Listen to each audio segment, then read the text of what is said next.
ప్రార్థన. మహాపరిశుద్ధుడైన తండ్రి, ఈ రాత్రి వేళలో నీ కృపను, కనికరమును, సమాధానమును మీరు మాపై ఉంచి నడిపిస్తున్న నీ ప్రేమను బట్టి కృతజ్ఞతాస్తుతులు చెల్లిస్తున్నాను నాయన.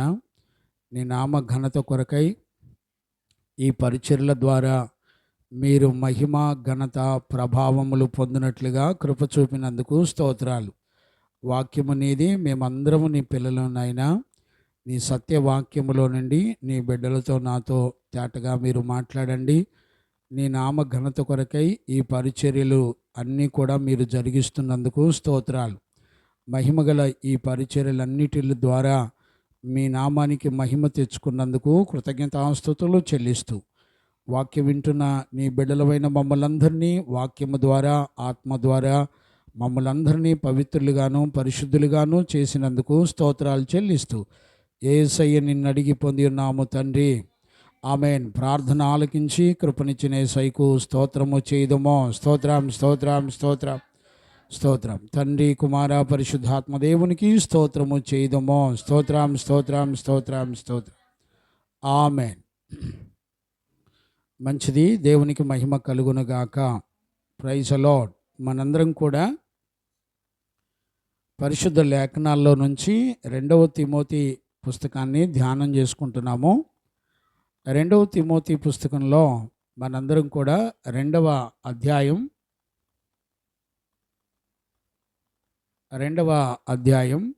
మనందరం కూడా 13 వచనాల వరకు ఆల్రెడీ మనందరం కూడా చదువుకుంటూ నేర్చుకుంటూ వచ్చాము. ఈరోజు 14వ వచనం నుండి ఈ 2వ అధ్యాయం కంప్లీట్గా, అలాగే 3వ అధ్యాయం మొదటి నుంచి 9 వచనాల వరకు, అంటే ఈ 2వ అధ్యాయం 14వ వచనం నుండి 3వ అధ్యాయం 9వ వచనం వరకు దుర్బోధకుల గురించి అపోస్తలుడైన పౌలు మాట్లాడడాన్ని మనందరం కూడా చూడవచ్చు. ఇది ఈ తిమోతి 2వ పత్రికలో అతి ప్రాముఖ్యమైనటువంటి విషయాల్లోకి మనం వచ్చాం. వాస్తవానికి ఈ 2వ అధ్యాయం 14వ వచనం నుండి చాలా సంఘంలో జరిగేటువంటి సాతాను యొక్క మోసపు దుర్బోధలను గురించి మనందరం కూడా లేఖనాల్లో చూడొచ్చు. ఈ తిమోతి పత్రికలో అతి ప్రాముఖ్యమైన ఘట్టం, ఇదొక చక్కటి యూనిట్ అనుకోవచ్చు. ఈ యూనిట్ అంతా కూడా చాలా విలువైన యూనిట్. ఇది చాలా బలమైన ఉపదేశాలు. చూడండి నాన్న, ఈ 14వ వచనం నుండి మనం నేర్చుకునే ముందల కొద్దిగా మనం ఇంట్రడక్షన్ని కొంచెం జ్ఞాపకం చేసుకోవాలని నాకు ఒక చక్కటి ఆలోచన. మనందరం చూస్తూ ఉండగా ఇక్కడ జరుగుతున్నటువంటి పరిస్థితులన్నీ కూడా నీరో చక్రవర్తి కాలంలో క్రైస్తవుల మీద బహు శ్రమలు జరుగుతున్నటువంటి కాలాలు. చూడండి, అపోస్తలుడైన పౌలు ఒక నేరస్తుడులాగా జైల్లో ఉంటూ, మరి మరణానికి సమీపంగా ఉన్నటువంటి సమయంలో పౌలు తిమోతిని సేవ కొరకు రెడీ చేస్తూ మాట్లాడుతున్నటువంటి విషయాలు మనందరం కూడా లేఖనాల్లో చూస్తున్నాం.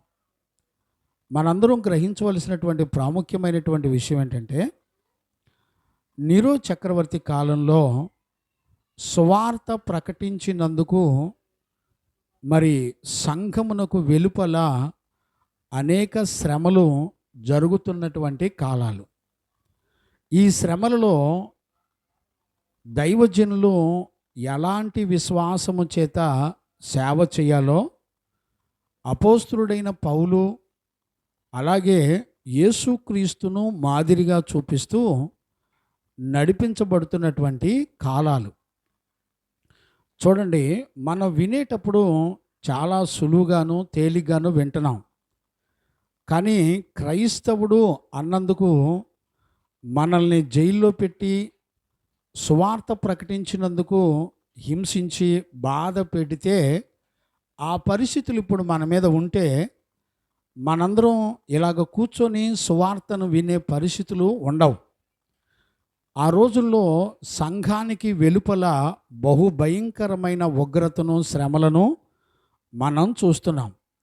అలాంటి దినాల్లో అపోస్తలుడైన పౌలు జైల్లో ఒక నేరస్తుడులాగా ఉండి సువార్త ప్రకటించినందుకు నేరస్తుడులాగా ఉండి మరణానికి సమీపంగా ఉండేటప్పుడు ఒక సంఘము వెలుపల, సంఘము లోపల శ్రమ జరిగేటప్పుడు సంఘ సేవకుడు కానీ, సంఘం కానీ ఎలాంటి వారి వలె సేవ చేయాలో అపోస్తలుడైన పౌలు తిమోతికి చెప్పడాన్ని మనం చూస్తున్నాం.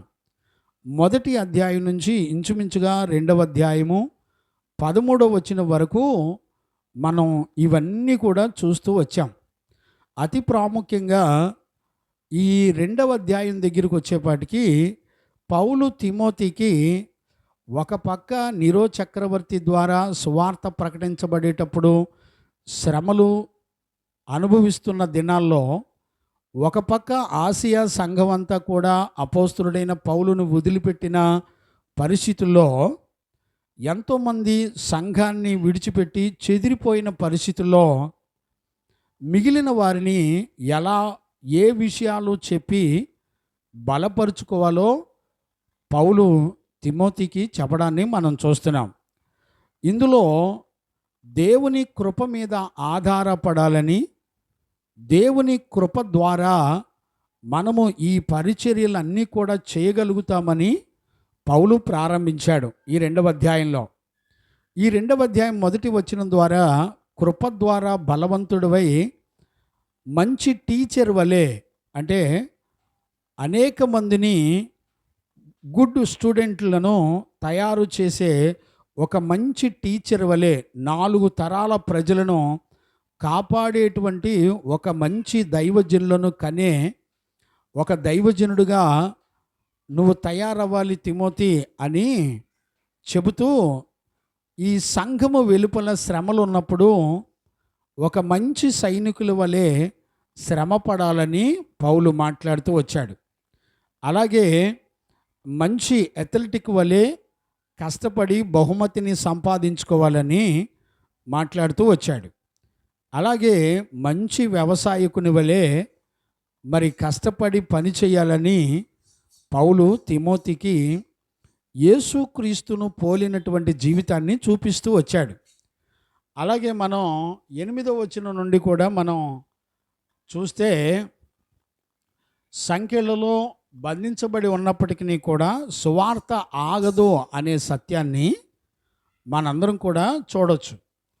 అందుచేత ఈ 10వ వచనం 11, 12, 13 వరకు ఎలాంటి మాదిరిని చేసుకొని మన హృదయాన్ని ప్రేరేపించుకొని సేవ చేయాలో పౌలు చక్కగా తిమోతిని బలపరుస్తూ, ధైర్యపరుస్తూ, శ్రమలలో మనం ప్రాణంతో సహా ద్వేషించి సేవ లేకపోతే దేవుని చిత్తం ఎలా చేయాలో చాలా చక్కగా పౌలు తిమోతిని ధైర్యపరుస్తూ మాట్లాడుతూ వచ్చాడు. ఇదంతా కూడా 2వ అధ్యాయం 13 వచనం వరకు ఇదంతా జరిగింది. కొంచెం మీకు జ్ఞాపకం చేయాలనిపించి నేను జ్ఞాపకం చేశాను. చూడండి, ఈ రోజున మనము 14వ వచనం నుండి, అంటే 2వ అధ్యాయం 14వ వచనం నుండి ఇంచుమించుగా 3వ అధ్యాయం 9 వరకు ఈ అబద్ధ బోధకులు ఎలా ఉంటారు, ఎక్కడ ఉంటారు, ఇప్పటి వరకు సంఘము వెలుపల జరిగే పోరాటాల్లో మనం క్రీస్తుని అపోస్తులను మాదిరిగా చేసుకొని తిమోతి నీవు నన్ను చూడు అని తిమోతికి మాదిరిగా తన విశ్వాసాన్ని, తన ఉపదేశం యొక్క క్రమాన్ని చూపిస్తూ వచ్చాడు. ఇప్పుడు 2వ అధ్యాయం 14వ వచనంలోకి వచ్చేపాటికి సంఘము లోపల ఉండేటువంటి దుర్బోధనల గురించి, అబద్ధ బోధకులను గురించి మాట్లాడడాన్ని మనందరం కూడా చూస్తున్నాం. ఈరోజు నాకు తెలిసి ఈ 14వ వచనం నుండి 3వ అధ్యాయం 9వ వచనం వరకు అందులో ఉన్న వచనాలు చదివించి వినిపిస్తే సరిపోతుందేమో అని నేను అనుకుంటున్నాను. ఒకవేళ 14వ వచనం కూడా ధ్యానం చేయగలిగితే చూద్దాం. ప్రభు యొక్క ఆత్మ మనందరికీ బోధించి నడిపించునుగాక. Praise the lord. దేవునికి మహిమ కలుగునుగాక. చూడండి, ఇక్కడ మనందరం కూడా చాలా జాగ్రత్తగా ప్రతి వచనాన్ని మనం ధ్యానం చేసుకోవాలి. చివరిగా 13వ వచనాన్ని ఒకసారి నేను చదివించి 14లోకి వెళదాం. ఒకసారి 13వ వచనం చదువునానా? దేవుని ఎదుట యోగ్యునిగాను. నానా 2వ అధ్యాయం 2వ తిమోతి పుస్తకం 2వ అధ్యాయం 13వ వచనం. మనము నమ్మదగని వారమైనను ఆయన నమ్మదగిన వాడుగా ఉండును. చూడండి, ఒక్కొక్క పదాన్ని మనం ఇప్పుడు 14వ వచనం నుండి చదివేటప్పుడు కొంచెం 13వ వచనాన్ని మనం మైండ్లో పెట్టుకొని 14వ వచనం నుండి ధ్యానం చేసినప్పుడు చాలా చక్కటి నడక మనకు అర్థమవుద్ది. ఇప్పుడు చూడండి, మనము నమ్మదగిన వారము కాకపోయినప్పటికీ ఆయన నమ్మదగిన వాడుగా ఉండును. ఏ విషయాల్లో నమ్మదగిన వాడిగా ఉంటాడు అనేది ఇక్కడ ప్రాముఖ్యం. అంటే ఒక దైవజనుడు ఈ 1-2 అధ్యాయాలు 2వ అధ్యాయం 13వ వచనం వరకు దేవుని యొక్క సంకల్పంలో ఉన్న చిత్తాన్ని సమస్తాన్ని ఎరిగి ఉండి సేవ చేసిన వాని నిమిత్తమై ఆయన మన ఎడల నమ్మదగిన వాడిగా ఉండి, నమ్మదగిన వాడిగా అనే మాటకు అర్థం ఏంటంటే పౌలు కానీ తిమోతి కానీ ఆయన ఆత్మచేత నడిపించబడినప్పుడు అనేటువంటి విషయాన్ని కూడా మనం జ్ఞాపకం చేసుకోవాలి. కంటిన్యూ చేయనా? ఆయన తన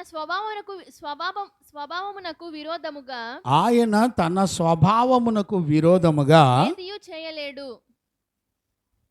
గమనించారా నాన్న?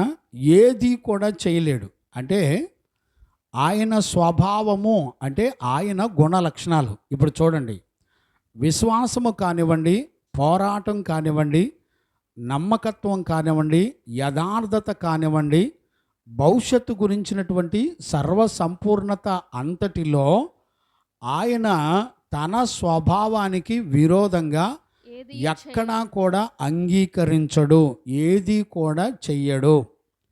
చూడండి, భూమి ఆకాశాలు గతించిన నా మాటలు ఒక పొల్లు సున్నా కూడా పోదు అనే సత్యాన్ని మనందరం కూడా గుర్తుపట్టాలి. దేవునికి మహిమ కలుగునుగాక. Praise the Lord. హల్లెలూయా. అందుకనే మనందరం కూడా ఈ వచనాలను గమనిస్తున్నప్పుడు మనం ఒక మాట నేను జ్ఞాపకం చేయాలని తలస్తున్నాను. చూడండి నాన్న, సంఖ్యాకాండంలో 28వ అధ్యాయం 19వ వచనాన్ని ఒకసారి మనం చదువుకోవచ్చు.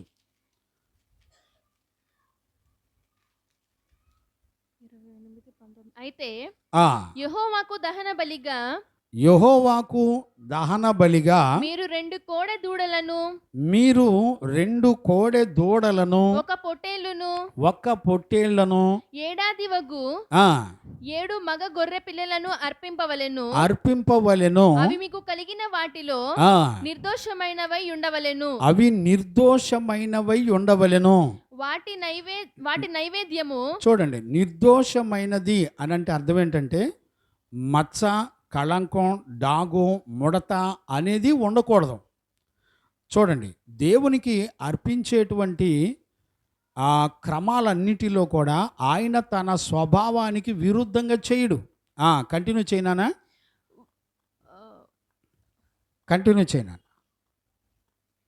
వాటి యొక్క నైవేద్యము నూనెతో కలపబడిన గోధుమల పిండి ఒక్కొక్క కోడెతో ఆ, తూములో తూములో 3 10వ వంతులను, ఆ, పొట్టేళ్లతో ఆ, 2 10వ వంతులను, ఆ, ఆ 7 గొర్రె పిల్లలతో ఆ, ఆ, ఒక్కొక్క గొర్రె పిల్లలతో ఆ, ఒక్కొక్క 10వ వంతును ఆ. మీరు ప్రాయశ్చిత్తము కలుగుటకై ప్రాయశ్చిత్తము కలుగుటకై పాప పరిహారార్థ బలిగా పాప పరిహారార్థ బలిగా ఒక మేకను అర్పింపవలెను. ఇప్పుడు చూడండి, ఇక్కడ నేను ఎందుకు ఈ మాటను కొంచెం జ్ఞాపకం చేయడానికి ఎందుకు ఇష్టపడ్డానంటే, ఆయన తన స్వభావానికి విరుద్ధంగా ఏం చేయడు. అంటే అర్థం ఏంటి?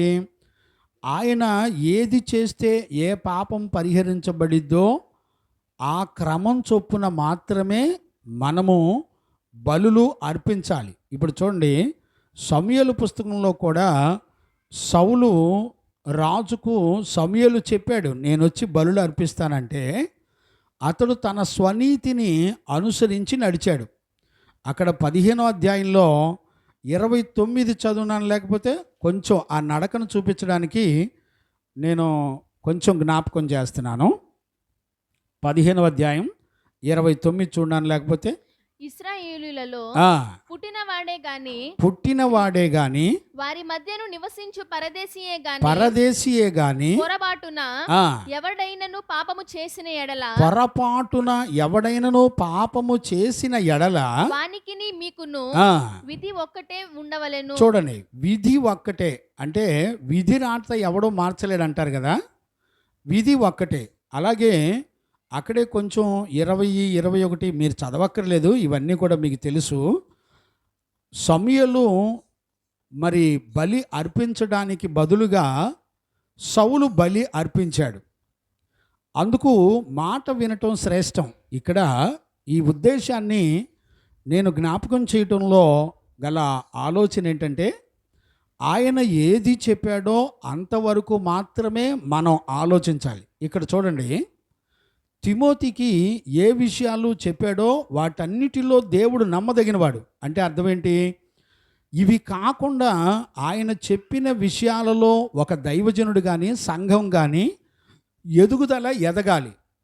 అంతేగాని శ్రమలు వస్తున్నాయని, లేకపోతే పరిస్థితులు మారతనే అని కానీ, ఏం జరుగుతుందో అనే ఆలోచన కానీ ఉండకూడదు. దేవునికి మహిమ కలుగునుగాక. Praise the lord. ఎందుకంటే ఆయన తన చిత్తాన్ని చేసేటువంటి బిడ్డలను ఎలా కాపాడుకోవాలో యేసయ్యకు తెలుసు. అందుకనే ఆయన చిత్తానికి భిన్నమైనది ఏది కూడా చేయడం అని చెప్పిన తర్వాత ఇప్పుడు మనం చదువుకుందాం. ఆయన స్వభావానికి విరోధమైనది ఏది చేయడు, వినువారిని. ఇప్పుడు చూడండి, ఇక్కడికి వచ్చేపాటికి 14వ వచనం వచ్చేపాటికి ఒక చక్కటి యూనిట్ స్టార్ట్ అవుద్ది. ఇది సెకండ్ యూనిట్ అనుకోండి. ఈ సెకండ్ యూనిట్లో ఎంత చక్కటి విషయాలు చెప్తున్నాడంటే, సంఘములో అంతర్గతంగా ఉన్నటువంటి విషయాలను గురించి చెప్తున్నాడు. అంటే ఇప్పుడు చూడండి, కలిపి చెరిపేటువంటి పరిస్థితులు ఆయన స్వభావానికి విరోధంగా ఒక్కటి చేసినా కూడా దేవుడు అంగీకరించడో అనే సత్యాన్ని నేను కొంచెం జ్ఞాపకం చేసి ఈ 14వ వచనంలోకి వెళ్తున్నాను. ఇప్పుడు చూడండి, సంఘము లోపల ఉండే దుర్బోధ ఎలాగుంటుందో ఇప్పుడు తిమోతికి అపోస్తలుడైన పౌలు చెప్తున్నాడు. ఇక్కడ మొట్టమొదట ఒక విషయాన్ని ప్రారంభించి మాట్లాడుతున్నాడు. ఏ విషయం చూడండి, వినువానిని చెరుపుటకే గాని. ఇప్పుడు గమనించారా? చెరుపుట అనే పదం ఎక్కడి నుంచి తీసుకొచ్చారు చెప్పండి? చెరపటం అనే మాటకు అర్థం ఏంటంటే సత్యము నుండి తొలగిపోవడం, లేకపోతే విశ్వాసము నుండి తొలగిపోవడం అనే మాట మనకి జ్ఞాపకం రావాలి. దేవునికి మహిమ కలుగునుగాక. లేకపోతే ఆజ్ఞ నుండి తొలగిపోవడం అనేటువంటి విషయాలు. ఇప్పుడు చూడండి, ఇక్కడ సంఘము లోపల జరిగే యుద్ధాలు ఎలాగుంటాయంటే, మనము ఆజ్ఞ నుండి తొలగిపోవడం కానీ, లేకపోతే విశ్వాసము నుండి తొలగిపోవడం కానీ, ఇవన్నీ కూడా రహస్యంగా జరుగుతూ ఉంటాయి. దుర్బోధ అంటే అర్థం ఏంటో తెలిసిన, చెరపబడతా ఉంటారు. అంటే ఉన్న దాని యొక్క స్వభావంలో నుంచి, అంటే ఆజ్ఞలో నుంచి, లేకపోతే విశ్వాసంలో నుండి, లేకపోతే స్థిరమైన మనసులో నుండి, లేకపోతే దైవజనుడు సేవ చేసేటప్పుడు ఆయన పోరాటంలోనూ శ్రమపడుటలోనూ నమ్మకంగా ఉండేటువంటి విషయంలో క్రీస్తు మీద పరిశుద్ధులైన అపోస్తులను మాదిరిగా చూసుకొని నడిపించబడాలి. అలా కాకుండా సులువుగా అబద్ధపు బోధ లేకపోతే దుర్బోధ ఎలాగుంటుందో ఇక్కడ పౌలు చెప్తున్నాడు. ఇప్పుడు చూడండి, వినువారిని అంటే ఎవరు మీరు ఆలోచించండి. వినేవారు అంటే ఎవరు? ఇప్పుడు చూడండి, వినేవారు అంటే సంఘము. సంఘానికి ఆల్రెడీ ఒక ప్రతిష్ఠ ఉంటుంది. ఏముంటుంది? సంఘం ఎప్పుడూ కూడా సహవాసంలో ఉంటుంది. సంఘం ఎప్పుడూ కూడా ఉపదేశాన్ని వింటూ ఉంటుంది. సంఘం ఎప్పుడూ కూడా ప్రార్థన అనుభవంలో ఉంటుంది. సంఘం ఎప్పుడూ కూడా పరిశుద్ధపరుచుకుంటూ ఉంటుంది. ఈ 4 రకాల ఎదుగుదలలో సంఘము ఉంటుంది. అంటే ఇప్పుడు వినువారు అంటే ఎవరు అంటే సహవాసంలో ఉన్నవాళ్ళు, ఉపదేశాన్ని వినేవాళ్ళు, అపోస్తుల యొక్క సహవాసంలో ఉన్నవాళ్ళు, ఉపదేశాన్ని వినేవాళ్ళు, అలాగే ప్రార్థనా జీవితాన్ని కలిగి దేవుని మీద ఆధారపడేవాళ్ళు, ఏ విషయంలోనైనా ఉపదేశం ద్వారా దిద్దబడేటువంటి జీవితాన్ని కలిగి ఉండేవాళ్ళు. వీళ్ళే వినేవాళ్ళు. అంటే ఇక్కడ తిమోతికే కాదు, ఎఫెసీ సంఘానికి ఈ పత్రికలు చాలా సంఘాల్లో ప్రకటించబడ్డాయి. ఇవి తిమోతికే కాకుండా సంఘాలలోకి కూడా ఈ పత్రికలు వెళ్ళినట్లుగా మనం లేఖనాల్లో చూడొచ్చు. దేవునికి మహిమ కలుగునుగాక. ఇక్కడ చూడండి, మనం గమనించేటప్పుడు వినేవారిని చెరుపుట అనేది సత్యము నుండి తొలగించుట, లేకపోతే విశ్వాసము నుండి తొలగించుట. ఇక్కడ మనం కంటిన్యూగా చదివేటప్పుడు ఈ విషయాలన్నీ కూడా మనకు అర్థమవుతాయి. ఇప్పుడు చూడండి, కంటిన్యూ చేద్దాం. వినువారిని చెరుపుటకే గాని మరి దేనికిని పనికిరాని మాటలను గూర్చి. ఇప్పుడు చూడండి, వినువారిని చెరిపేది దేనికి పనికిరాని మాటలు అని చెప్పండి. దేనికి పనికిరాని మాటలు అనంటే అర్థం ఏంటి? దేనికి అనంటే నిత్య జీవానికి సంబంధించినటువంటి వాటికి పనికి రావు. మరి దేనికి పనికొస్తాయి? ఈ లోక సంబంధమైన శరీర ఉద్రేకాలకు, శరీర ప్రేరేపణలకు పనికొస్తాయి. చూడండి, దేవునికి పనికి రాకపోతే లోకానికి పనికొస్తుంది. ఇక్కడ 2 రకాల పద్ధతులను మనందరం కూడా చూడొచ్చు. ఇప్పుడు చూడండి, ఒక మనిషి విశ్వసించలేదు అనంటే అయితే దేవుణ్ణన్నా విశ్వసించలేదు, లేకపోతే దెయ్యాన్నన్నా విశ్వసించలేదు. అంటే మీరు చాలా జాగ్రత్తగా అర్థం చేసుకోండి.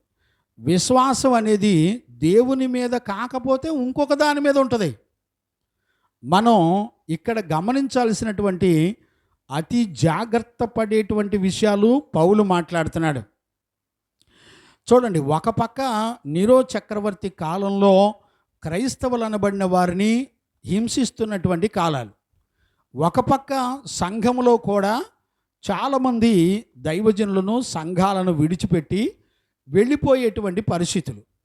2 రకాల పరిస్థితుల్లో తిమోతిని దేవుని ఆత్మ పౌలు ద్వారా ఏ విషయాలు చెప్పి బలపరుస్తుందో మనందరం కూడా వింటున్నాం. చూడండి, వినేటప్పుడు ఒక్కొక్క పదం యొక్క విలువ మనం 1 సెకండు జస్ట్ అట్లా ఆలోచించి విడిచిపెట్టేస్తాం. కానీ ఒక్కొక్క సెకండు మనము పరిశుద్ధ లేఖనాలను సమయం ఉన్నప్పుడల్లా ధ్యానం చేయగలిగితే ఆ రోజుల్లో జరిగిన పోరాటాలు, సంఘములో ఎలాంటి పరిస్థితులు అపోస్తలుడైన పౌలు, తిమోతి, పరిశుద్ధులు ఎలా ఎదుర్కొన్నారో, ఎలాగ పరిశుద్ధుల ద్వారా ఆలోచన జ్ఞానాన్ని వాళ్ళు సంపాదించుకొని ఎలా జయించారో మనందరం కూడా పరిశుద్ధ లేఖనాల్లో చూడొచ్చు. దేవునికి మహిమ కలుగునుగాక. Praise the lord. ఈ విషయాలన్నీ కూడా ఒక సాక్ష్యం లాగా చెప్తున్నాడట పౌలు. చూడండి, ఆ మాటను కంటిన్యూ చేయనా? మరి దేనికి పనికిరాని మాటలను గూర్చి వాదము పెట్టుకొనవద్దని. ఇప్పుడు చూడండి, శత్రువు చేసేటువంటి యుద్ధాల్లో నెంబర్ 1 చెరుపుటకే అంటే సత్యము నుండి నిన్ను చెరిపేస్తుంది, అంటే సత్య సంబంధమైన దేవుని వాక్యంలో నిలబడనివ్వదు. రెండవది విశ్వాసము నుండి నిన్ను పడగొడతా ఉంటుంది. గమనించారా నాన్న? ఇప్పుడు ఈ వాదనలో ఇది రెండవ అంశం. చెరిపే పద్ధతుల్లో వాదోపవాదాలు కూడా ఉంటాయి. వాస్తవానికి వాదోపవాదాలు అనేది చాలా ప్రమాదమైంది. ఇప్పుడు నేను అడుగుతున్నాను, వీళ్ళంతా సంఘములో ఉన్నవాళ్లే, సంఘములోనే ఎదుగుతున్నటువంటి బిడ్డలే. ఇప్పుడు మనం చదివే బైబిలే వాళ్ళు కూడా చదువుతారు. మనం నమ్మినట్టే యేసు ప్రభువుని నమ్ముతారు. మనం నమ్మినట్టే విశ్వాస సంబంధమైన మాటలే వాళ్ళు కూడా మాట్లాడుతూనే ఉంటారు. కానీ వాళ్ళు చెరుపుతారట, వాదనలు పెట్టుకుంటారంట. ఆత్మ సంబంధంగా నీకు ప్రయోజనం కలిగే మాటలు ఉండవు. అంటే ఒక దైవజనుడు మాట్లాడుతున్నప్పుడు నీ విశ్వాస విషయాల్లో రోషం కలిగి విశ్వాసాన్ని నూతన పరుచుకొని, అంటే విశ్వాసాన్ని దేవుని మీద, ఆయన మాదిరి గల జీవితం మీద, అపోస్తుల మీద కాకుండా నీ విశ్వాసాన్ని, సత్య సంబంధమైన జీవితాన్ని తొలగించేస్తూ ఉంటుంది. ఇక్కడ మనం చాలా జాగ్రత్తగా గమనించుకోవలసినటువంటి పరిస్థితులు ఉన్నాయి. నేను 14వ వచనాన్ని మనం నేర్చుకోవడానికి నాకు తెలిసి నెక్స్ట్ క్లాస్లో నేర్చుకుంటామని అనుకుంటున్నాను.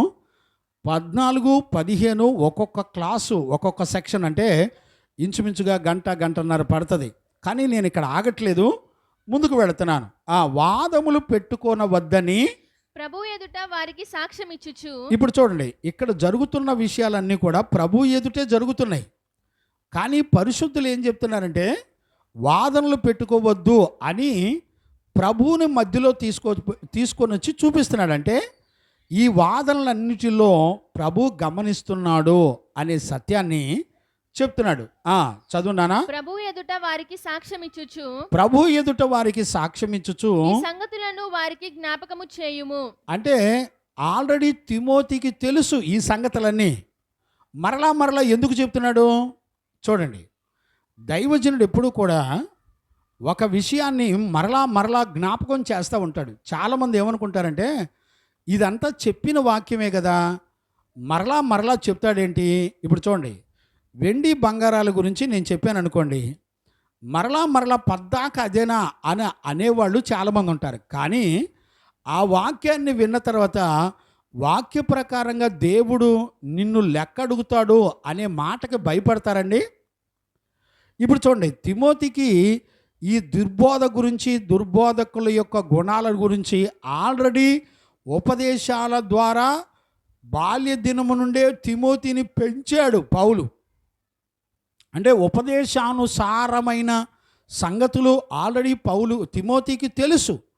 అయినా కూడా జ్ఞాపకం చేస్తున్నాడంట. ఈ సంగతులన్నీ వారికి జ్ఞాపకము చేయుము. ఎవరికి? వారు అంటే సంఘాలకు.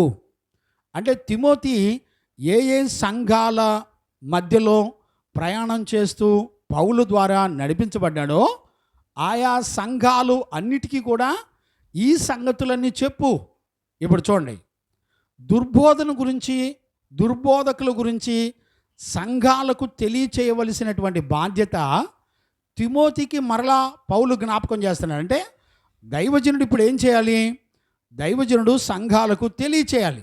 దుర్బోధ ఎలాగుంటుంది, దుర్బోధకులు ఎలా ఉంటారు, సంఘము లోపల ఎలాంటి సాతాను యొక్క చిత్తం జరిగించేవాళ్ళు ఎంతమంది ఉంటారు, సాతాను యొక్క అనుచరులు ఎలా నడిపించబడతారు. అంటే వాళ్ళు సంఘము లోపల మనతో పాటు యేసు ప్రభు యొక్క వాక్యాన్ని చదువుతారు, యేసు ప్రభును దేవుడిగా అంగీకరిస్తాడు.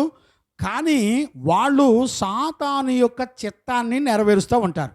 ఇప్పుడు చూడండి, సాతాను చిత్తాన్ని నెరవేర్చే వాళ్ళు సంఘంలోనే ఉంటారు, దేవుని యొక్క చిత్తాన్ని నెరవేర్చే వాళ్ళు కూడా సంఘంలోనే ఉంటారు. ఇప్పుడు సంఘములో ఉన్నటువంటి శత్రువుని మనం ఎలా గుర్తుపట్టాలో అపోస్తలుడైన పౌలు తిమోతికి చెప్తున్నాడు. అలాగే తిమోతి ద్వారా సంఘాలకు తెలియాలి అనే సంగతులు కూడా చెప్తున్నాడు. ఇప్పుడు చూడండి, ఇప్పుడు ఈరోజు వాక్యం వింటారు కదా, వాక్యం విన్న తర్వాత మీరు విన్నప్పుడు కాకుండా మరలా వీటిని ధ్యానం చేయగలిగిన సామర్థ్యం మనకు ఆలోచన పుట్టిద్దండి, పుట్టదు. ఎందుకని తెలిసిన, నువ్వు వినటం మట్టుకే వింటావు, కానీ ఒక దుర్బోధన గుర్తుపట్టడానికి దేవుని సన్నిధిలో ప్రార్థించడం కానివ్వండి, పౌలు ఎందుకు తిమోతికి ఈ విషయాలు చెప్పాడు, మళ్ళీ తిమోతి వెళ్ళి సంఘాలకి ఎందుకు చెప్పాలి, 1-2 సార్లు ఎందుకు తిమోతికి పౌలు జ్ఞాపకం చేస్తున్నాడు అనే విషయాలు మనకి చాలా అవసరం. దేవునికి మహిమ కలుగునుగాక. ఇప్పుడు చూడండి, 10వ వచనంలో ఎలాగా కన్ఫర్మ్ చేసి మాట్లాడుతున్నాడు. ఇప్పుడు చూడండి, ఒక సమస్యను ముందు చూపించాడు 14వ వచనంలో. 15వ వచనంలో తిమోతిని ఎలాగుండాలో చెప్తున్నాడు. ఇప్పుడు ఒక సమస్య ఎదురైనప్పుడు ఆ సమస్యలో తిమోతి ఎలాంటి జీవితాన్ని చేయాలో 15వ వచనంలో చెప్తున్నాడు. చదువునానా 15వ వచనం. దేవుని ఎదుట యోగ్యునిగాను. ఇప్పుడు చూడండి, ఇన్ని విషయాలు చెప్తున్నప్పుడు 15వ వచనంలోకి వచ్చేప్పటికి దేవుని ఎదుట అని తిమోతితో పౌలు ఎందుకు మాట్లాడుతున్నాడు అనంటే, ఈ రోజున భూమండలం మీద ఒక విశ్వాస ఎవడో అవిశ్వాస ఎవడో, సంఘాన్ని విడిచిపెట్టే వెళ్ళిపోయేవాడెవడో, వెళ్ళిపెట్టకుండా పౌలును తిమోతిని పరిశుద్ధుల్ని వెంబడించే వాళ్ళు ఎవరో, యేసు ప్రభుకి ప్రతి ఒక్కళ్ళ చరిత్ర తెలుసండి.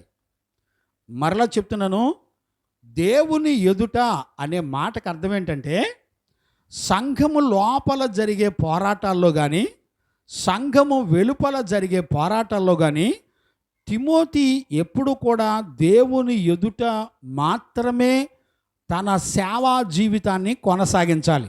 అంటే అర్థం ఏంటి, తిమోతి యొక్క విశ్వాసం కానివ్వండి, అతను విశ్వాస సంబంధమైన పోరాటం కానివ్వండి, అతని యథార్థత కానివ్వండి, అతని ఉపదేశం ద్వారా పౌలు దగ్గర నేర్చుకున్న సత్య సంబంధమైన వాక్యానుసారమైన జీవితం కానివ్వండి, అతను ఎక్కడా మార్చబడకుండా స్థిరంగా ఉండి నడిపించబడాలి. అందుకనే దేవుని ఎదుట అని చెప్తున్నాడు. అంటే దేవుడు చూస్తున్నాడు. ఇప్పుడు సంఘాల్లో, సంఘము లోపల దుర్బోధకులు ఎంతమంది ఉన్నారో, విశ్వాస సంబంధమైన బిడ్డలు ఎంతమంది ఉన్నారో దేవుడు ఎరిగి ఉన్నాడు. చాలా జాగ్రత్తగా గమనించండి. అంటే తిమోతికి ఏ సంగతులు చెప్పి ధైర్యపరిచి నడిపిస్తున్నాడో చూడండి పౌలు. అంటే ఈ సేవా పరిచర్యలు మనము దేవుని ఎదుట చేస్తున్నాము తిమోతి. ఒకవేళ నువ్వు పిరికోడివై భయపడి వెనకడుగు వేస్తే నీ ప్లేస్లో ఇంకొకళ్ళని పెట్టుకొని సువార్త పరిచర్య ఆగకుండా ఆయన తన చిత్తాన్ని చేసుకోగలడో అనే సంగతిని చాలా స్పష్టంగా తిమోతికి చెప్తున్నాడు. అంటే తిమోతి హృదయాన్ని ఇప్పుడు ఎలా రేపుతున్నాడంటే, తిమోతి, సంఘములోనైనా సంఘము యొక్క వెలుపల అయినా మనకి శ్రమలు, పోరాటాలు, దుర్బోధల వల్ల సంఘ బిడ్డలు, సంఘం మీద అనేకమైనటువంటి శ్రమలు.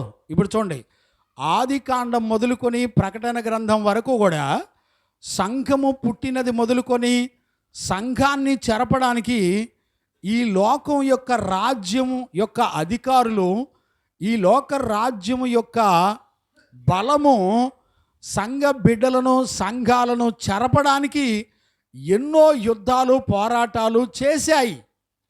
కానీ ఎన్ని పోరాటాలు చేసినా ఆయన ఎరుగున్నాడు అనే సత్యాన్ని దేవుని ఎదుట నువ్వెలాగుండాలో చెప్తున్నాడు. చూడండి, ఒక దైవజనుడు ఎప్పుడు కూడా మనుషులను సంతోష పెట్టడానికి ఎప్పుడు కూడా సేవ చేయడు. ఇప్పుడు చూడండి, నేను గత వారంలో ఒక సందర్భంలో నేను బాధపడుతున్నప్పుడు తెల్లవారుజామున 4:20 ఆ ప్రాంతంలో దేవుడు నాతో స్వరం ద్వారా మాట్లాడాడు. నేను ఒక స్వరాన్ని వింటున్నాను.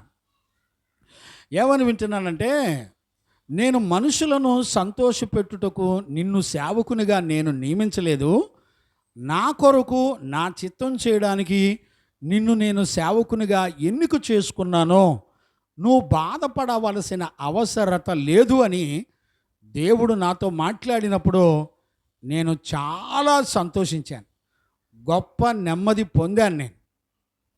కనుక అందుకనే పౌలు తిమోతికి చెప్తున్నాడు, తిమోతి నువ్వెక్కడా డిస్టర్బ్ అవ్వాల్సిన అవసరం లేదు. ఎందుకంటే సంఘము లోపల దుర్బోధలు ఉన్నా, సంఘము వెలుపల శ్రమలు ఉన్నా, నువ్వు ప్రవర్తించవలసినటువంటి విధానం ఏముంది అనంటే నిన్ను నువ్వు దేవుని ఎదుట కనపరుచుకో. చూడండి ఎలాగంట, యోగ్యతకు అర్హతలు ఏంటో కూడా చెప్తున్నాడు. చదువునానా, దేవుని ఎదుట యోగ్యునిగాను సిగ్గుపడనక్కరలేని పనివానిగాను సత్యవాక్యమును సరిగ్గా ఉపదేశించు వానిగాను. చూడండి ఇవన్నీ కూడా ఒక్కొక్క వచనాన్ని యొక్క భావాన్ని మనం రేపు రాబోయే సెక్షన్లో నేర్చుకుందాం. నేను ఈ 14 నుంచి 3వ అధ్యాయం 9 వరకు ఈరోజు చదివించి కొన్ని వివరణలు ఇవ్వడానికి ఇష్టపడుతున్నాను. ఇప్పుడు చూడండి, దేవుని ఎదుట యోగ్యునిగాను సిగ్గుపడనక్కరలేని పనివానుగాను సత్యవాక్యమును సరిగా ఉపదేశించువానిగాను. అంటే సత్యవాక్యము అని అంటే అర్థం ఏంటంటే దేవుడు పండు తినొద్దన్నాడు అంతే, తినకూడదు, దానినే సత్యము అంటారు. పర్వాలేదు తిన్నా కూడా మనం బతుకుతామనేది మన శరీరానికి ఘనతనిచ్చేది. నీ శరీరంలో సత్యము లేకుండా నీకెవరు ఘనపరిచినా అదంతా కూడా దుర్బోధ అవుతుంది. ఇప్పుడు చూడండి, నువ్వు వాక్యాన్ని నమ్మకపోయినా నువ్వు మంచిదానివి, నువ్వు దేవుని రాజ్యంలో ఉంటావని ఐస్ క్రీమ్ మాటలు చెప్పేదే దుర్బోధ. చాలామంది జీవితంలో అర్థం కాని విషయం ఏంటంటే, కుటుంబాల్లో తల్లిదండ్రులు బిడ్డలను కానివ్వండి, బిడ్డలు తల్లిదండ్రులను కానివ్వండి, భార్య భర్త కానివ్వండి, భర్త భార్యని కానివ్వండి, ఒక కుటుంబ వ్యవస్థలో దేవుని ప్రేమను ఎలా కనపరచాలో తెలుసండి. ఈ రోజున కుటుంబానికి కావలసిన అవసరతలన్నీ కూడా తీర్చి, వాళ్ళకు కావలసిన బట్టలు, వాళ్ళకు కావలసిన ఆహార పదార్థాలు, వాళ్ళకు కావలసిన అవసరాలన్నీ తీర్చటం అనేది ప్రేమ కాదండి. ప్రేమ అంటే అర్థం ఏంటో తెలిసిన, సత్య సంబంధమైన విషయాల్లో దేవుని సత్యమును విశ్వసించి ఆయన మాట యందు విశ్వాసముంచి పరిశుద్ధ జీవితం చేయడమే. ఈ రోజున ఒక సిస్టర్ గారు నాకు ఫోన్ చేసి అసలు పరిశుద్ధ జీవితం అంటే అర్థం ఏంటి అని అడిగింది ఒక తల్లి. ఎన్నో సంవత్సరాలుగా ఉపదేశాన్ని విని మన దగ్గరే ఎదిగిన బిడ్డ పిల్ల డౌట్ వచ్చి అడిగింది. నేనేమన్నానంటే, అమ్మా ఆజ్ఞలు అనుసరించి నడవటమే పరిశుద్ధత అంటే. అంతేకాకుండా మోషేని బండతో మాట్లాడమంటే కొట్టినందుకు నా పరిశుద్ధతను అవమానపరిచావు అన్నాడమ్మా. ఆయన ఉపదేశంలో నీకే ఆజ్ఞ అయితే ఇచ్చాడో ఆ ఆజ్ఞను కలిగి ఉండటమే పరిశుద్ధత. ఇప్పుడు చూడండి, మనం ఒకరినొకరు ప్రేమించడం అంటే యేసుక్రీస్తు ఒకరినొకరిని ఎలా ప్రేమించాడు? ఆయన తన పరిశుద్ధతను మనకిచ్చాడు, దాన్నే ప్రేమ అంటారు. ఆయన నీతిని మనకిచ్చాడు, ఆయన గుణ లక్షణాలు మనకిచ్చాడు, ఆయన స్వరూప సౌందర్యమును మనకిచ్చాడు. ఇప్పుడు చూడండి, భర్త భార్యను ప్రేమించాలంటే, భార్య భర్తను ప్రేమించాలంటే ఉపదేశంలో ఉన్న సత్యాన్ని విశ్వసించి బ్రతకాలి. అలా సత్య సంబంధమైన జీవితంలో యజమానులైన కుటుంబంలో ఉన్న రక్షించబడిన వాళ్ళు ఎవరైనా సరే తన కుటుంబాన్ని మొత్తాన్ని రక్షించుకొని తీరాలి. చూడండి, ఆజ్ఞను అతిక్రమించినప్పుడు దేవుడు అవ్వ ఆదామును శిక్షించక మానలా. గమనించారా? శ్రమల పాలు చెయ్యక మానలా. ఆదాము అవ్వలు పరిశుద్ధ స్థలాన్ని విడిచిపెట్టి గెంటివేయబడి శపించబడిన భూమిలో నివాసం ఉండవలసి వచ్చింది. గమనించారా? శపించబడిన భూమిలో పండిన పంట కానీ అది ఎంత మంచి ఫ్రూట్స్ తిన్నా ఎప్పుడు చూసినా మన శరీరంలో రోగాలు ఉండక మానవు, అనారోగ్యాలు ఉండక మానవు. నేను అంటాను, మనం అన్నీ మంచి ఫ్రూట్స్ మంచి కూరగాయలేగా తినేది, అయినా కూడా రోగాలు ఎందుకు వస్తున్నాయి అనంటే మనము ఆజ్ఞను అతిక్రమించడం ద్వారా, దేవుని మాటను వినకపోవడం ద్వారా వచ్చేటువంటి శాపాలు. అందుకనే సత్యవాక్యమును సరిగా నువ్వు బోధించాలి. అంటే సత్యవాక్యాన్ని విశ్వసించాలి, సత్యవాక్యంలో నువ్వు స్థిరంగా ఉండాలి. పరిశుద్ధుల ఉపదేశం ద్వారా నువ్వేం బోధించబడ్డావో దాని విషయంలో నువ్వు నమ్మకం కలిగిన వారిగా ఉండి తీరాలి. అదే సత్యాన్ని నువ్వు ఏది విన్నావో దాన్నే నువ్వు ప్రకటించాలి. ఏది నువ్వు విశ్వసించావో విశ్వసించిన దానినే దైవజనుడు ప్రకటించగలగాలి. ఇప్పుడు చూడండి, నేను విశ్వసించినది సత్యాన్ని కాకుండా నేను విశ్వసించని దానిని బోధిస్తే ఎవరి జీవితాలు కూడా మారవు. చాలా జాగ్రత్తగా గమనించండి. అందుకనే సిగ్గుపడనక్కర్లేని పనివానుగాను సత్యవాక్యమును సరిగా ఉపదేశించువానిగాను నిన్ను నీవే దేవునికి కనుపరుచుకొనుటకు. ఇప్పుడు చూడండి, ప్రారంభించినప్పుడు దేవుని ఎదుట అని ప్రారంభించాడు. చెప్పేటప్పుడు దేవుని దృష్టికి యోగ్యునిగా అని చెప్పాడు. మరలా చివరిలోకి వచ్చేపాటికి కూడా నీవే దేవునికి కనపరుచుకో, అంటే తన్ను తాను దేవునికి కనపరుచుకోవాలి. చూడండి, ఈ విషయాల్లో తిమోతి మాత్రం ఖచ్చితంగా నిలబడి తీరాలి.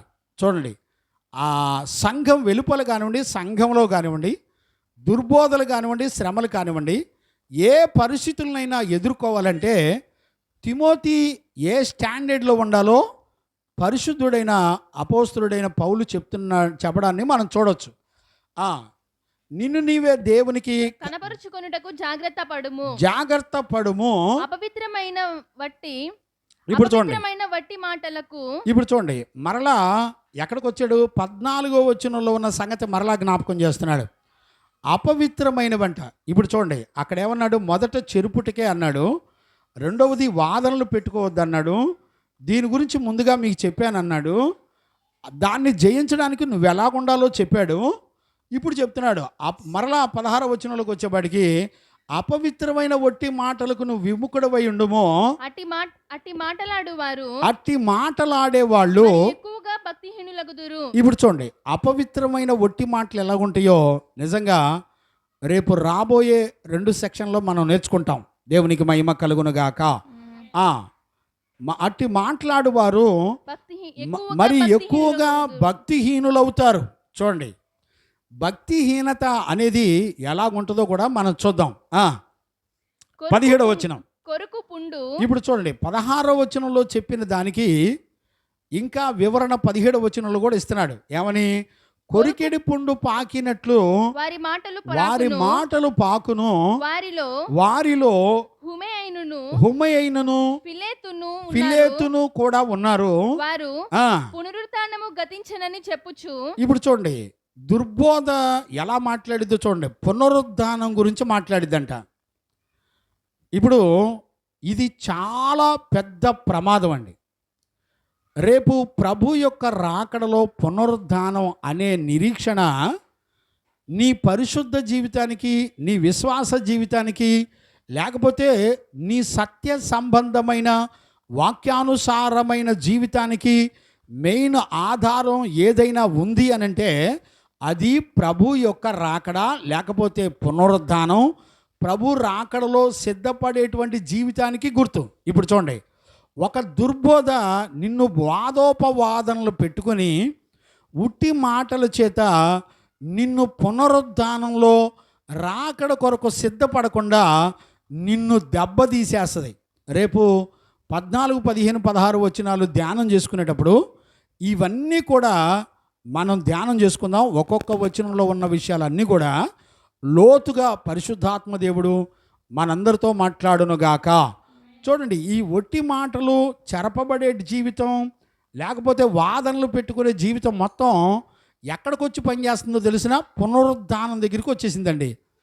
చూసారా, సాతాను యొక్క సంఘము లోపల జరిగే దుర్బోధ ఎంత ప్రమాదానికి తీసుకొస్తుందంటే నిన్ను పునరుద్ధానంలో ప్రభు రాకడలో ఎత్తబడే జీవితంలో నువ్వు ఉండకుండా నిన్ను పడగొట్టడానికి ఉపయోగించే సాధనమే దుర్బోధ.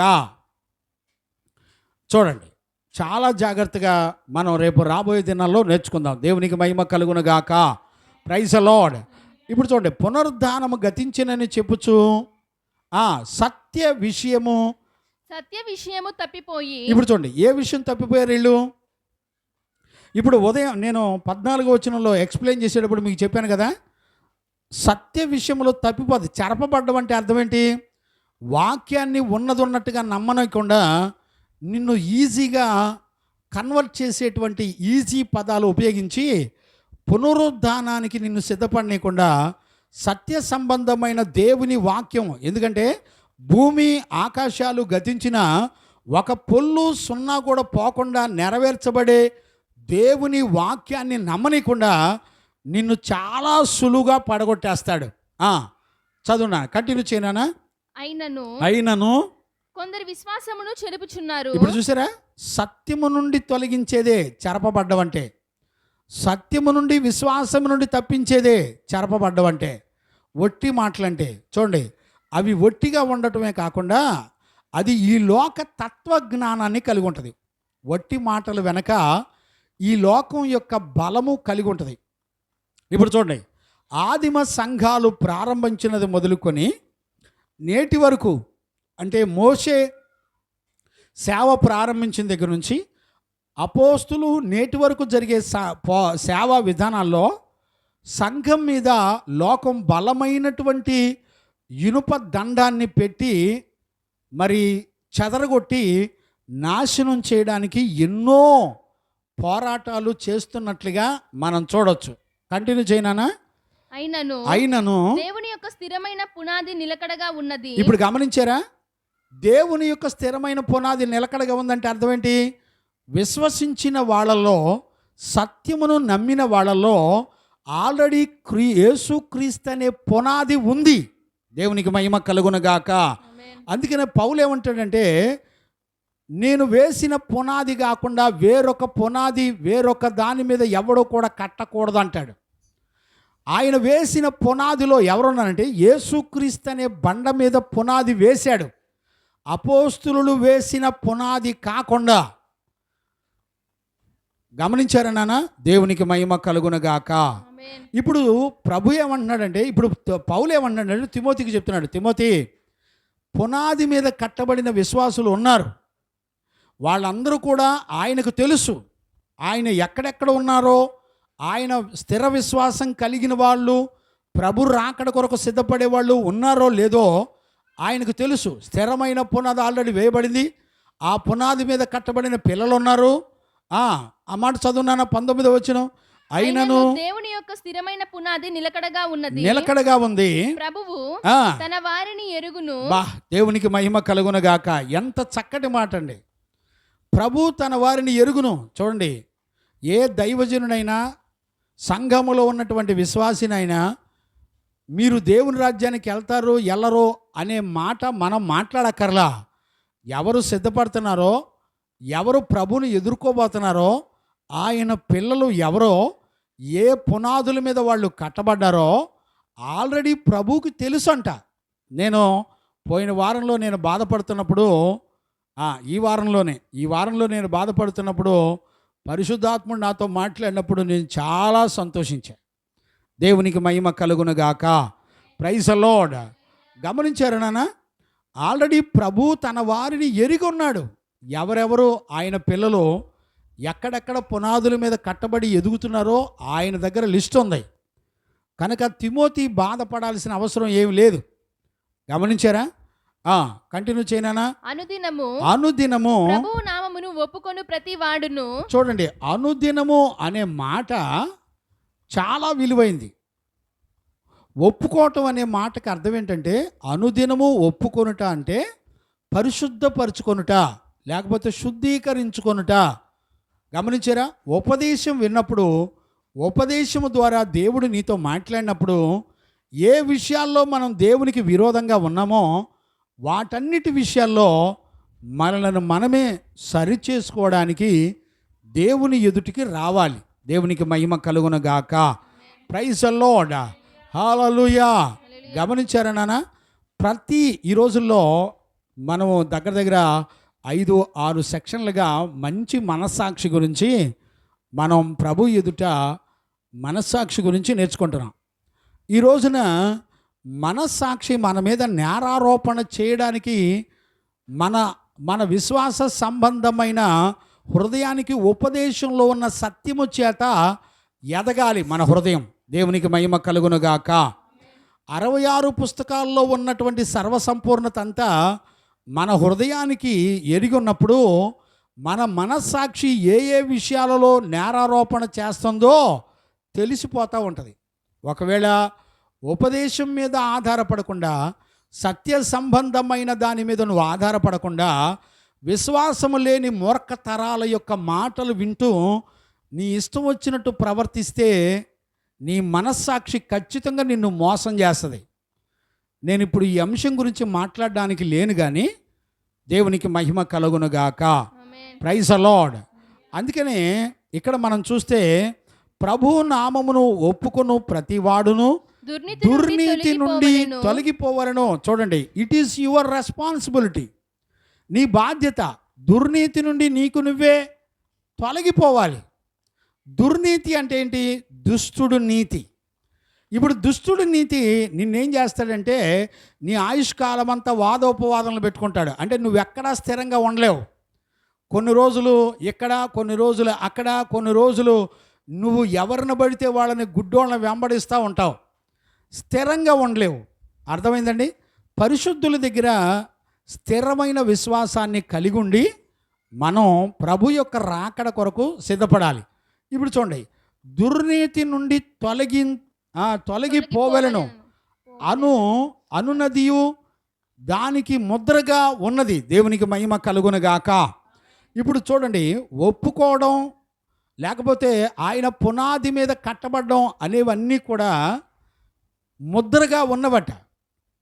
ఇవన్నీ కూడా వచనం వెంబడి మనం వచనం నేర్చుకునేటప్పుడు ఇంకా లోతుగా మనం నేర్చుకుందాం. రైట్. ఇక్కడ 20వ వచనంలోకి వచ్చేపాటికి ఒక చక్కటి సేవా విధానాలను చెప్తున్నాడు. ఇక్కడికి వచ్చేపాటి చూడండి, గొప్ప ఇంటిలో పైన చెప్పిన విషయాల్లో మనం ఆలోచిస్తే, పైన పునాది వేయబడి ఆయన పిల్లలు ప్రత్యేకంగా ఉంటారని చెబుతూ మనం ఈ పోరాటాల్లో మరి సంఘాన్ని భక్తిహీనుల ద్వారా లేకపోతే దుర్బోధల ద్వారా మోసం చేసే వాళ్ళ గురించి మనం భయపడక్కర్లేదు, కానీ సత్యవాక్యాన్ని నువ్వు ఉన్నది ఉన్నట్టుగా సరిగా బోధించు అని చెప్పి తిమోతి గురించి చెప్తూ 20వ వచనంలోకి వచ్చేపాటికి ఏమంటున్నానంటే, సేవా విధానాలు దేవుడు ఏ పాత్రను వాడుకుంటాడు అనేది పర్టిక్యులర్గా ఇక్కడ ఓపెన్ చేసి చెప్తున్నాడు. అంటే సేవకు ఎన్నిక చేయబడిన వాళ్ళు ఎంతమంది ఉంటారు, అందులో దేవుడు వాడుకునే పాత్ర ఎలాగుంటుంది, దానికి ఒక ప్రత్యేకతను, పరిశుద్ధత అనే ప్రత్యేకతను దేవుడు ఇచ్చాడు. దేవునికి మహిమ కలుగునుగాక. Praise the lord. దేవుడు వాడుకునే పాత్రకి ఎప్పుడు కూడా పరిశుద్ధత అనేది అతి ప్రాముఖ్యమైనది. ఇప్పుడు మనం 20వ వచనం నుంచి మనం చదువుకుంటూ వెళ్దాం. చదవండి. గొప్ప ఇంటిలో వెండి పాత్రలను. ఇప్పుడు చూడండి, గొప్ప ఇల్లు అనేది ఒకటి ఉంది. ఇల్లు అంటే దేవుని యొక్క సంఘము అనే దాన్ని మనం చూడొచ్చు. ఇల్లంతటిలో దేవుడు నమ్మకస్తుడై ఉన్నాడంట. మోషే తన ఇల్లంతటిలో నమ్మకస్తుడై ఉన్నాడు అని వాక్యం చెప్తుంది. అంటే మోషేకి ఇల్లు అంటే ఎవరు అంటే సంఘమే, దేవుని ఇల్లే సంఘం. ఇక్కడ చూడండి, గొప్ప ఇంటిలో వెండి పాత్రలను. ఇప్పుడు చూడండి, వెండి పాత్రలు ఉన్నాయి, బంగారు పాత్రలను మాత్రమే కాక, బంగారు పాత్రలు మాత్రమే కాకుండా కర్రవియు మంటివియు కూడా ఉండును. వాటిలో కొన్ని ఘనతకును కొన్ని ఘనహీనతకును వినియోగింపబడును. ఎవడైనను వీటిలో చేరక తన్ను తాను పవిత్రపరచుకుని ఎడల. ఇప్పుడు చూడండి, ఇందులో పాత్రల పేర్లు చెప్పడం జరిగింది. అంటే దాని అర్థం ఏంటి? నేను పలానా మినిస్ట్రీ, నాది పలానా సంఘం, పెంతుకోస్తు సంఘం, హోసన్నా సంఘం. అంటే ఆ పాత్రలకు ఉండేటువంటి విలువలను చెప్పుకుంటూ సేవ చేస్తారు. రేపు ఈ ప్రకటన ఓపెన్ చేసేటప్పుడు మనందరం అవన్నీ కూడా చూద్దాం. కంటిన్యూ చేయనా? ఎవడైనను ఆ, వీటిలో చేరక వీటిల్లో చారొద్దు. తన్ను తాను పవిత్రపరచుకొనిన ఎడల చూడండి, పవిత్రత అనేది ఎలా ఉంటుందో చూడండి. పవిత్రత అనేది ఎలా ఉంటుందంటే తన్ను తాను ఎక్కడా ఘనతను గురించి చెప్పుకోదు.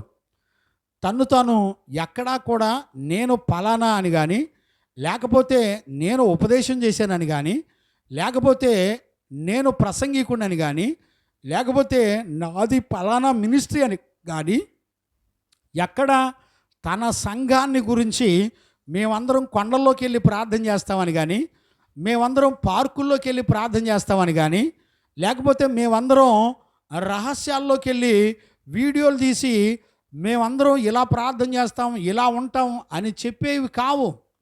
సేవ అంతా కూడా పరిశుద్ధత అనేటువంటి దాని ద్వారా జరిగించేదే సేవ. అలాంటి పరిశుద్ధతకు అప్పగించుకున్న పాత్రను మాత్రమే ప్రభు తన సేవలో వాడుకుంటాడు. గమనించారా? కొంతమంది సేవలో ఉద్యోగాలు చేస్తూ సేవలు చేసేవాళ్ళు ఉన్నారు, చూసారా? ఈ రోజుల్లో మరి ఉద్యోగస్తుడు నా సేవకుడు కాదని దేవుడు తన నోటితో చెప్పిన కూడా నమ్మేవాళ్ళు ఎవరు లేరు, చూసారా? కొన్ని సంఘంలో ఉన్న విశ్వాసులు జీతాలకు పెట్టుకుంటారు పాస్టర్ని. నీకు నెలకి 15,000 ఇస్తాం, 20,000 ఇస్తాం, మిగతా కానుకలు కానీ డబ్బులు కానీ అన్నీ కూడా మా పేరు మీద బ్యాంకులో ఫిక్స్డ్ డిపాజిట్ చేసుకుంటాం. ఆ డబ్బులన్నీ క్రిస్మస్కి, గుడ్ ఫ్రైడేలకి, ఈస్టర్లకి, డ్యాన్సులకి, ఫంక్షన్లకి ఖర్చు పెట్టుకుంటారు. గమనించారా? వాస్తవానికి కానుక అనేది దేవునికి పరిశుద్ధులకు చెందింది. కానుక అనేది అబ్రహాము చూడండి మెల్కీసెదెకుకి ఇచ్చాడు. కానుకలు అనుభవించే అర్హత ఎవరికి పడితే వాళ్ళకి లేదు. మెల్కీసెదెకులు తప్ప దేవుని సొమ్మును అనుభవించడానికి వేరొకళ్ళకి అధికారం లేదు. చాలామందికి ఇలాంటి సత్యాలు తెలీదు. రైట్, కంటిన్యూ చేయనా? ఎవడైనను వీటిలో చేరక తన్ను తాను పవిత్రపరచుకొనిన ఎడల వాడు పరిశుద్ధపరచబడి యజమానుడు వాడుకొనుటకు అర్హమై ప్రతి సత్కార్యమునకు సిద్ధపరచబడి ఘనత నిమిత్తమైన పాత్ర అయ్యుండును. గమనించారా? ఘనత నిమిత్తమైన పాత్ర అయ్యుండును. ఇది మనందరూ కూడా నేర్చుకుందాం. రేపు వచ్చిన వెంబడ వచ్చిన నేర్చుకుందాం. కంటిన్యూ చేయనా? నీవు యవ్వనేచ్ఛల నుండి పారిపోమ్ము. చూడండి, ఇక్కడికి వచ్చేపాటికి మరలా తిమోతిని జాగ్రత్తలు నేర్పుతున్నాడు. నీవు చిన్నప్పటి నుంచి ఉపదేశం విని ఎదిగినప్పటికీ నువ్వు ఖచ్చితంగా యవ్వనేచ్ఛల నుంచి నువ్వు పారిపోవాలి. పవిత్ర హృదయులై, పవిత్రమైనటువంటి హృదయం కలిగిన వారై, ప్రభువునకు ప్రార్థన చేయు వారితో కూడా నీతిని విశ్వాసమును ప్రేమను సమాధానమును వెంటాడుము. ఇది చాలా మంచి ప్రకటన. 22వ వచనం చాలా అద్భుతమైన ప్రకటన. నేర్చుకుందాం. కంటిన్యూ చేయనా? నేర్పులేని మూడుల వితర్కములు. చూడండి, నేర్పులేని మూడుల యొక్క వితర్కములు జగడములను పుట్టించినవి ఎరిగి అట్టి వాటిని విసర్జించుము. సత్య విషయమైన అనుభవ జ్ఞానము వారికి కలుగుటకై దేవుడు ఒకవేళ ఎదురాడు వారికి మారు మనసు దయచేయును. ఇప్పుడు చూడండి, పౌలు ఏమంటాడంటే, కొంతమంది ఉన్నారు, ఒకవేళ దుర్బోధకులైనా వాళ్ళు తర్వాతైనా ఉపదేశాన్ని విని మనసు మార్చుకుంటారేమో. ఒకవేళ దేవుడు వాళ్ళని కనికరిస్తాడేమో. నువ్వు వాళ్ళ విషయంలో జాగ్రత్తగా ఉండు. నువ్వు మాత్రం సత్య సంబంధమైనటువంటి విషయాల్లో అనుభవ జ్ఞానం గలవాడవై నడిపించబడు. ఎందుకంటే సత్య సంబంధమైన జ్ఞానం ఎప్పుడు కూడా ఏ దైవజనుల్ని కానివ్వండి, ఏ విశ్వాసుల్ని కానివ్వండి, ఏ దుర్బోధకులను కానీ పోగొట్టుకోరు, విడిచిపెట్టరు. కానీ వాళ్ళ తప్పుల్ని మాత్రం ఖండించి చెప్తారు. కానీ ఏ వ్యక్తిని విడిచిపెట్టరు. నీతిమంతులకు ఉన్నటువంటి సత్య సంబంధమైన పరిశుద్ధులకు ఉన్నటువంటి జ్ఞానం అది. ఈ రోజున ఒక దైవజనుడు తన పిల్లల్ని క్రమశిక్షణలో పెట్టేటప్పుడు చాలామంది మిస్గైడ్ అయ్యి రకరకాల భావోద్రేకాలతో ప్రేరేపించబడి నడిపించబడుతున్నారు. అవన్నీ ప్రభు చూసుకుంటాడు. రైట్. మారు మనసు దయచేయును. అందువలన సాతాను తన ఇష్టము చొప్పున చెరపట్టబడిన వీరు. ఇప్పుడు చూడండి, సాతానుకు కూడా తన ఇష్టం ఉంటుంది. ఇప్పుడు యేసయ్యకు కూడా, దేవునికి కూడా తన ఇష్టం ఉంది, సాతానుకు కూడా ఇష్టం ఉంది. ఇప్పుడు చూడండి, యేసయ్య ఏమన్నాడంటే, యేసయ్య కానీ 12 మంది అపోస్తులు కానీ, మేము తన ఇష్టమును నెరవేర్చుకున్నట్టుకు మేము రాలేదు కానీ అని రాశాడు. యోహాను సువార్త 6:38 ఉంటుంది. నాకు టైం అయిపోతుంది, మీరు తర్వాత చదువుకోండి. నా ఇష్టమును నెరవేర్చుకున్నట్టుకు నేను రాలేదు అని యేసు ప్రభు చెప్తున్నాడు. ఇప్పుడు ఆయన ఎలాంటి మాదిరిని చూపించాడు? ఇప్పుడు సంఘము, దైవజనులు, మరి నియామక కూటాలు, ప్రార్థనలు అన్నీ కూడా క్రమాలు ఉండాలి. దాన్నే సంఘం అంటారు. ఎవరు పడితే వాళ్ళని పాస్టర్ అనరు. గమనించారా? కనుక జాగ్రత్త ఈ విషయాల్లో. అందుకనే ఇక్కడ ఏమన్నాడంటే, అందువలన సాతాను తన ఇష్టమును నెరవేర్చుకుంటుంది. చూడండి, సాతాను ఏం చేస్తుందంటే సేవలో తన ఇష్టాన్ని నెరవేర్చుతూ ఉంటుంది. ఇప్పుడు చూడండి, తన ఇష్టం అంటే అర్థం ఏంటి? వీళ్ళు సంఘంలోనే ఉంటారు, వాక్యాన్ని నమ్ముతారు, యేసు ప్రభును ప్రేమించానంటారు, యేసు ప్రభుని నమ్మానంటారు, కానీ పునరుద్ధానం గతించిపోయింది అంటారు. చూసారా? అంటే పునరుద్ధానం అయిపోయింది, ఇప్పుడు మనం అందరం కూడా మహిమ శరీరాన్ని ధరించుకున్నాం, మనందరికీ పాప క్షమాపణ వచ్చింది, ఈ లోకంలో ఎట్ట బతికినా పర్వాలేదు, దేవుడు క్షమించి పరలోకం తీసుకెళ్తాడు అని బోధిస్తూ ఉంటారు. ఇదే తన ఇష్టం అంటే. గమనించారా? సాతానుకు కూడా తన ఇష్టం నెరవేర్చుటకై అందువలన సాతాను తన ఇష్టము చొప్పున చెరపట్టిన వీరు చెరపట్టిన వీరు వాని యురిలో నుండి వాని యొక్క ఉరిలో నుండి తప్పించుకొని మేలుకొనుదురేమోనని ప్రభు యొక్క దాసుడు వారిని సాత్వికముతో శిక్షించుచు. చూడండి, సాత్వికం ఎందుకు, శిక్ష ఎందుకు అర్థం కాదండి. ఎలాంటి వాళ్ళని? సాతాను యొక్క ఉరిలో నుండి తప్పించడానికి. సాతాను యొక్క ఉరిలో ఉన్నవాళ్ళు ఎట్టుంటారు? సత్యాన్ని అంగీకరించరు. అంటే వాక్యంతో పని లేదు, వాళ్ళకు నచ్చిన భక్తి చేస్తూ ఉంటారు. ఈ రోజున ఎంత దారుణమైనటువంటి బ్రతుకులు బ్రతుకుతున్నారంటే, వాళ్ళు చెప్పే తీయటి మాటలు నమ్మి ఈ రోజున విశ్వాసులు కూడా, సత్యాన్ని నమ్మిన బిడ్డలు కూడా పడిపోయే పరిస్థితులు ఉన్నాయి. చూడండి, ఏదేను తోటలో నిత్యము జీవమగల దేవునితో నడిపించబడుతున్న అవ్వ, ఆదాములు కూడా చివరికి దేవుని నమ్మారా, అపవాది మాటలు నమ్మారా అంటే, చూడండి, అన్ని సంవత్సరాలు దేవుని స్వరాన్ని విని నమ్మిన వీళ్ళే చివరికి వాళ్ళు విశ్వసించింది ఎవరిని నమ్మి విశ్వసించారంటే, అపవాది మాటలను నమ్మి విశ్వసించారు. కారణం ఏంటో తెలిసినా? వాళ్ళకి అందం గురించి, శరీరం గురించి పొగడ్తలు వస్తే చాలు. నువ్వు మంచి భర్తవి, నువ్వు మంచి భార్యవి, నువ్వు మంచోడువని వాక్యానుసారమైన జీవితం లేకపోయినా ఐస్ క్రీమ్ మాటలు చెప్పేవాళ్ళు ఆ మాటలు నమ్మితే చాలు, ఆ మాటలకు లోబడితే చాలు, ఇక అంతే. గమనించారా? అలాంటి వాళ్ళనంట ప్రభు యొక్క దాసుడు అట్టి వారిని సాత్వికముతో శిక్షించుచు జగడమాడక అందరి ఎడల సాధువుగాను బోధింప సమర్థుడుగాను కీడును సహించువాడుగాను ఉండవలను. చూడండి, నేటి వరకు సంఘంలో చాలామంది నన్ను విడిచిపెట్టి వెళ్ళిపోయారు, కానీ నేనెన్నడూ ఒక్క బిడ్డను కూడా పోగొట్టుకోలే. నాకై నేను పోగొట్టుకోలే. ఎవరికి వాళ్ళే తిరుగుబాటు చేసి పోయారు.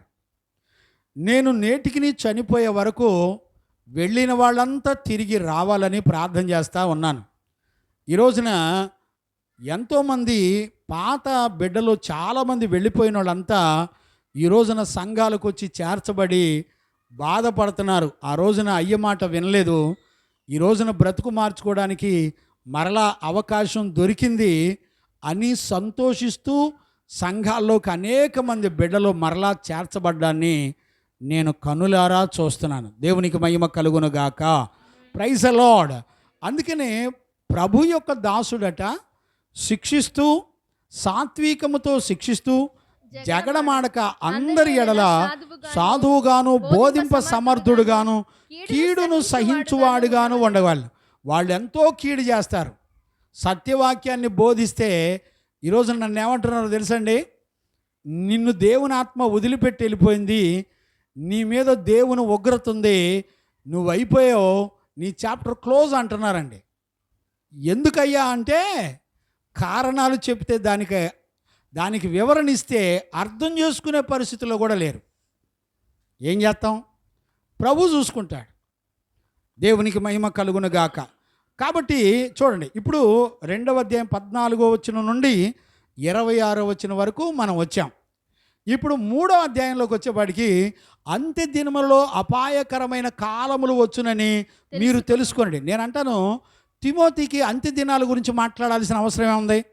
అంత్య దినాల్లో ప్రభు రాకడ గురించిన సంగతులు తిమోతికి ఇప్పుడే చెప్పాల్సిన అవసరం ఏముంది? 2024 సంవత్సరాల క్రితం ఇంచుమించుగా మొదటి శతాబ్దంలోనే 2-3వ శతాబ్దంలోనే పౌలు తిమోతికి చెప్తున్నాడు అంత్య దినాల గురించి. గుర్తుపట్టారా? అసలు అంత్య దినాలు వచ్చిందాక తిమోతి బతుకుతాడా?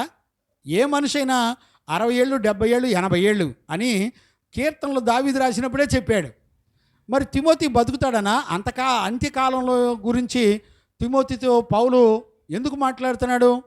అవన్నీ కూడా నెక్స్ట్ క్లాస్లో అవన్నీ కూడా చూద్దాం. 9వ వచనం వరకు ఇవన్నీ మీరు చదువుకోండి. నెక్స్ట్ మనం శనివారం ఇదే కూటంలో మనం నేర్చుకుందాం. అలాంటి కృప యేసయ్య మనందరికి అనుగ్రహించి నడిపించును గాక. మరలా ఈ ఉపదేశాలు వినండి, జ్ఞానంగా జాగ్రత్తగా అర్థం చేసుకోండి. ప్రార్థన చేసుకుందాం. మోకరించండి, ప్రార్థన చేసుకుందాం. మహాపరిశుద్ధుడైన తండ్రి, నీకు కృతజ్ఞతాస్తుతులు చెల్లిస్తున్నాను నాయన. నీ నామ ఘనత కొరకు నీ బిడ్డలమైన మమ్మల్ని అందరినీ దర్శిస్తూ మాతో మాట్లాడుతూ వచ్చినందుకు కృతజ్ఞతాస్తుతులు చెల్లిస్తున్నాను తండ్రి. నీ వాక్కును పంపి నాయన సంఘములో దుర్బోధ ఎలా ఉంటుందో 14వ వచనం నుండి నాయన 3వ అధ్యాయం 9వ వచనం వరకు పౌలు తిమోతికి ఎన్నో వివరాలు చెప్తూ వచ్చాడు నాయన. ఈ రోజున ఆ సంగతులన్నీ మాతో మాట్లాడుతూ ఉన్నారు. సంఘాల్లో కూడా దుర్బోధకులు ఎలాగుంటారో, మేము వాటిని ఎలా గుర్తుపట్టాలో, వాటిని ఎలా ఎదిరించి జయించాలో, సత్యవాక్యమునందు తిమోతిని ఎలా స్థిరంగా ఉండమని నువ్వు బోధించావో అలాంటి మేము తిమోతికి బోధించిన ప్రకారంగా వాక్యం వింటున్న మేము సత్యవాక్యమందు స్థిరపడినట్లుగా కృపనిచ్చినందుకు కృతజ్ఞతాస్తుతులు చెల్లిస్తూ యేసయ్య నిన్నడిగి పొంది ఉన్నాము తండ్రి. ఆమేన్. ప్రార్థన ఆలకించి కృపనిచ్చి విశ్వాసము ద్వారా జయమిచ్చిన యేసయ్యకు స్తోత్రము చేయుదమో. స్తోత్రం స్తోత్రం స్తోత్రం స్తోత్రం స్తోత్రం. తండ్రి కుమార పరిశుద్ధాత్మ దేవునికి స్తోత్రము చేయుదమో. స్తోత్రం స్తోత్రం స్తోత్రం స్తోత్రం. ఆమేన్. మన తండ్రి అయిన దేవుని నుండి, మన ప్రభు అయిన యేసుక్రీస్తు నుండి పరిశుద్ధాత్మని యొక్క అన్యోన్య సహవాసము, సన్నిధి, సమాధానము విశ్వసించిన బిడ్డలకును సకల పరిశుద్ధులకును యేసయ్య కృప సమాధానములు మనందరికీ తోడయుండి నడిపించునుగాక. ఆమేన్. హల్లెలూయా హల్లెలూయా హల్లెలూయా. అందరికీ వందనాలు. Praise the lord.